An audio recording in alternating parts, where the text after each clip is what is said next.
ஆரோனுடைய மார்பிலே 12 கற்கள் பதிக்கப்பட்டுச்சு. அந்த 12 கற்களும் 12 கோத்திரங்களை குறித்தது. அந்த 12 கோத்திரங்களும் தேவனுடைய சிங்காசனத்தை அலங்கரிக்கிற கற்கள். அது மாத்திரமல்ல, பரலோக ராஜ்யத்துல 12 கோத்திரங்களும் தேவனுடைய சமூகத்தை அலங்கரிக்கிறது. அப்படி இந்த 12 என்பதற்கு வேதாகமத்துல பல உதாரணங்களும் பெருமையும் உண்டு. இந்த கைடட் பிரேயர் வழிகாட்டி ஜபமும் 12 நாட்களை குறிக்கிறது, 12 வார்த்தைகளை குறிக்கிறது, 12 அப்போஸ்தலர்களை குறிக்கிறது, 12 அற்புதங்களை குறிக்கிறது. அது மாத்திரமல்ல, தேவ சாயலான உங்களையும் என்னையும் இந்த 12 நாட்களிலே பரிசுத்தமாக்க இதுவே வழி, இதிலே நட என்று சொல்லுகிற ஒரு மிகப்பெரிய மாற்றத்தை ஏற்படுத்த இந்த கைடட் பிரேயர் தேவ தரிசனமாய் கொடுக்கப்பட்டது. 11 நாட்கள் இன்னும் நாங்கள் எதிர்பார்க்கிறோம். வரும் நாட்களில் உங்கள் மூலமாய் இன்னும் பல லட்சம் பேர் பார்ப்பார்கள். நான் முன்னமே சொன்னது போல 1.5 மில்லியன் என்பது மன வருத்தத்திற்குரிய காரியம்தான்.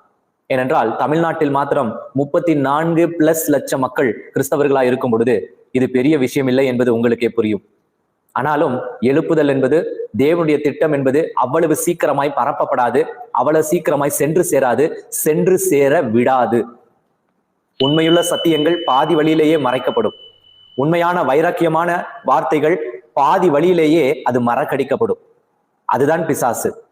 உண்மையுள்ள சத்தியம் எல்லாம் நம்ம தேவனுடைய பிள்ளைகளுக்கு சென்று சேர்ந்திருந்தால் இந்த 2000 வருஷத்துல இந்தியா ரட்சிப்புக்குள்ளாக வந்திருக்கும், வழி நடத்தப்பட்டிருக்கும்.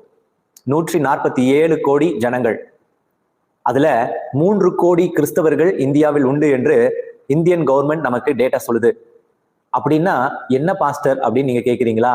அப்படின்னா என்னன்னா, இன்னும் 144 கோடி பேர் கிறிஸ்துவை அறிந்தும் கிறிஸ்துவை ஏற்றுக்கொள்ளாமலும் கிறிஸ்துவை தன்னுடைய சொந்த இரட்சகராக அறியாதவர்களுமாய் வாழ்கிறார்கள் என்ற அர்த்தம்.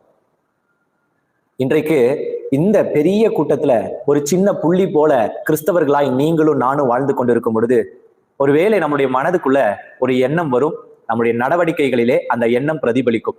என்ன அந்த எண்ணம் தானே கேட்குறீங்க? இந்த நாளின் தலைப்பு கிறிஸ்துவராய் வாழ பெருமை கொள் என்ற அந்த எண்ணம் தான். ஆனா அந்த எண்ணம் நமக்குள்ள இருக்கிறதா இல்லையா? கிறிஸ்தவம் என்பது எவ்வளவு பெருமையானது, எவ்வளவு மேன்மையானது.